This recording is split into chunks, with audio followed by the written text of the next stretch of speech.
کریم صلی الله علیه وسلم فرمایل چې زه خپل امت ته ټول زیات په خبره یریږم چې دې چرته قوم لوط عمل شروع نه کړي، د قوم لوط عمل شروع نه کړي. فریاد کوي نبی کریم صلی الله علیه وسلم زما امت چرته دا شی شروع نه کړي،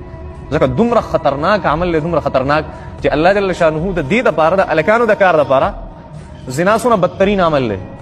زما په خیال چې قران او حدیث ما څومره سټډي کړي د زنا نوم چې مزاوره مکنه زما طبيعت خرابېږي، دا دومره خدای لفظ هم دونه خطرناک دی. نو د هغې لپاره الله جل شانه سزا مقرر کړه چې څوک غیر شادي شدی دا کار وکړي 100 کوړي وخت، او چې واده کړي بیا څوک رجم کې پکاڼې ਸੰسار کې به ګټ ومړې کې دا سزا مقرر شوه. او چې کله د سړو د کار خبر رااله چې د الکانو سره غلط کار کول، نه الله جل شانه او نبی کریم صلی الله علیه وسلم دا هغې لپاره سزا مقرر نه کړه. د څه دپاره چې الله جل شانه فرمایي دا کار د انسانیت خلاف دی، د دې سزا زه په دنیا کې نه ورکوم، زما آخرت ته پرېږدي، درته پرېږدي آخرت ته پرېږدي، هلته به ګورو. دا نه چې دنیا کې به وله سزا نه ورکوو. شریعت بیا دا وایي که یو سړي چېرته داسې وکړه آخرت خو الله جل شانه ټاکلی دی دې لپاره، که په دنیا کې داسې عمل چېرته وکړو د شریعت اسلامي هغه دا دی چې دا سړی به پرېږدي بادشاه ته، عدالت ته به پرېږدي چې کومه سخت ترینه سزا یې په زمانه کې قبوله ورکړي. ځکه امام ابو حنیفه رحمت الله علیه فرمایل